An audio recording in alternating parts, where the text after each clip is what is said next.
Warning, this video will have spoilers for Deltarune Chapter 5 in its entirety. After a full year of waiting, Deltarune Chapter 5 is finally here, with a whole new world for us to explore, plenty of secrets to go over, and I can't overstate this enough, but it's so good to finally be back making videos about this game. So, as I've said many times before, and will likely say many times after, welcome to Epoch, your place for everything indie game related, and let's go over 29 Deltarune secrets and references in Chapter 5.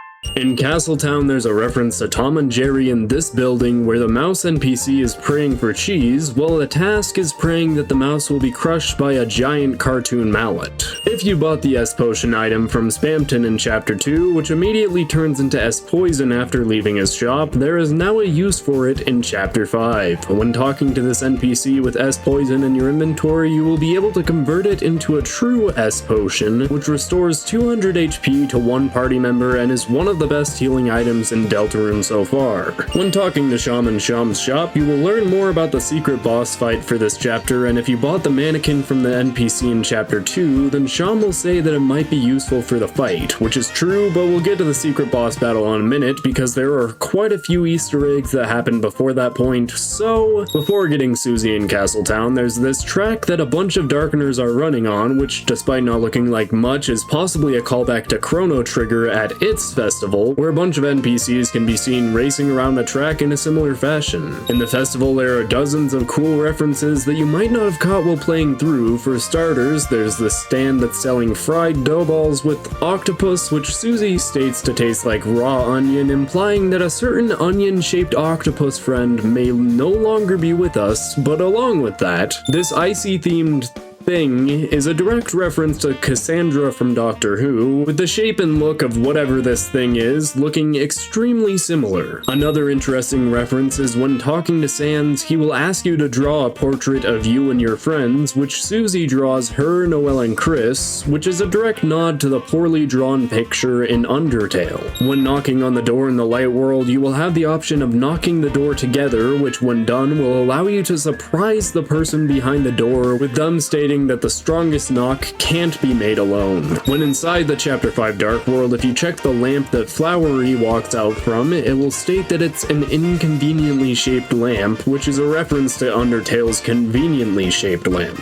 When entering the Garden of Hopes and Dreams for the first time, you will see the audio marker appear, which is only the second time this has occurred, with the first being in the Field of Hopes and Dreams, though the track is incorrectly put up as it's called the Garden of Hopes and Dreams, but the OST calls it just Garden of Hopes and Dreams. In this room with several birds, you will be able to find a pink coin, a currency that's used later on for several important things, with some being located in chests and others being located in these pink bells. If you're struggling to find these, there's a guide to where they are on the Deltarune wiki, along with an NPC later on that will tell you how many pink coins you have yet to find in each area. In this section of the garden, where the fun gang can't complete the puzzle due to only having 3 of them, when Flowery takes over and completes the puzzle for them, the song that plays in the background is actually a previously unused track that was originally called Thrash Raiding, before being relabeled to Ride the Board in the Chapter 5 OST. The various colored flowers when meeting them in the Dark World are very clearly a reference to the fallen humans from Undertale, with each containing an attribute that represents their character, though notably, there are 3 that are almost the exact opposite of what they're supposed to represent, that being Aqua, who should represent patience, Orange, who should represent bravery, and finally Seth, who is supposed to represent perseverance. After collecting the feather, you will have the opportunity to visit several areas previously inaccessible, with one such area bringing you to a place where after running across some water with a bird shooting stars at you, you can get a pink coin, and after running back, you can find the Tropical Star Walker, which is extremely similar to the original Star Walker that we've known throughout chapters 1 through 4. When climbing up to enter the cliffs, if instead of hitting the statue to turn back to normal, you instead head to the right while platforming, there's an opportunity for the soul to use an act, which reveals image_friend with a red hue, being the 4th time that we've seen this creature thus far in Deltarune. In the cliffs area of the Dark World, when stumbling upon this section where you can run back and forth while cutting the wheat, eventually after cutting all the wheat over over and over, a balloon will appear, and after following it, you will be taken to the dog hole. And after solving a quick puzzle, you will be able to go to the left and meet the Eggman, where a piano version of Scarlet Forest will play, and the man will give Chris an egg, with the dialogue telling us that it will be the final time, and that Chris shouldn't search for the man anymore, despite never having done that in the first place. In the jail of Chapter 5, there's moss that you can eat, which if you've eaten moss in every single chapter of Deltarune thus far, will earn you the title of Last Moss. In the section when looking for the foxes, there are several rocks that the fox is blending in with, which when picking up can turn into several items and characters, such as Aqua, Seth, Toby Fox, and a glass of water. After the teamwork section in the Flower Castle, we see Susie almost get hit by an attack before Ralsei uses a fire-based attack that's able to destroy it, though throughout the chapter we never get to see this attack again, but of course that isn't the secret because the real secret is off to the left, where after a somewhat difficult section of platforming we get struck down by Toby Fox and then arrive at this room where a very interesting cutscene plays with Flowery. Speaking of interesting, the secret boss for this chapter can be acquired after collecting the 10 pink coins from earlier and buying the key from the shopkeeper. Then instead of going all the way to the left in this platforming section, we can go down and find the pink door, which will bring us to the secret boss Mad Mew Mew, a fight in which we use the purple soul mode and are forced to navigate difficult attack patterns while dating and battling Mad Mew Mew until finally we're able to end the boss fight and collect our 5th and final shadow crystal. A few good tips while trying to defeat this boss are using the mannequin armor on Chris, which will reduce puppet and cat element attacks by 35%, along with trying not to go after the hearts on this attack as it's one of the most punishing attacks of the fight, requiring you to move quickly through the area, and for the other attacks, with a bit of practice, they shouldn't give you too many difficulties. After defeating Mad Mew Mew, you will have access to another room which will contain some items specific to each of the flowers and referencing some of Undertale's items relating to the fallen humans, and if you've collected every single pink coin up to this point, you'll be able to choose 3 of these items to carry along with you on your journey, with some of them obviously being the better choices depending on whether you're trying to recruit or fight the enemies. An honorable mention is the fact that Mad Mew Mew is the shopkeeper from earlier, which is a somewhat unknown fact until after her boss battle, where Orange will join her in her shop. When back in the light world, we get some numbers on the piece of paper that's left inside the soil of the golden flower, one with some very specific numbers on it looking exactly like a date. And if we take the first 2 sets, we'll get September 15th, the day that Undertale released. However, the last set is set in the 1990s, possibly being a reference to when Earthbound or Mother released, or something else entirely. And speaking of something else, in the weird route when collecting the bread from Sans, we're allowed to check the description of the item,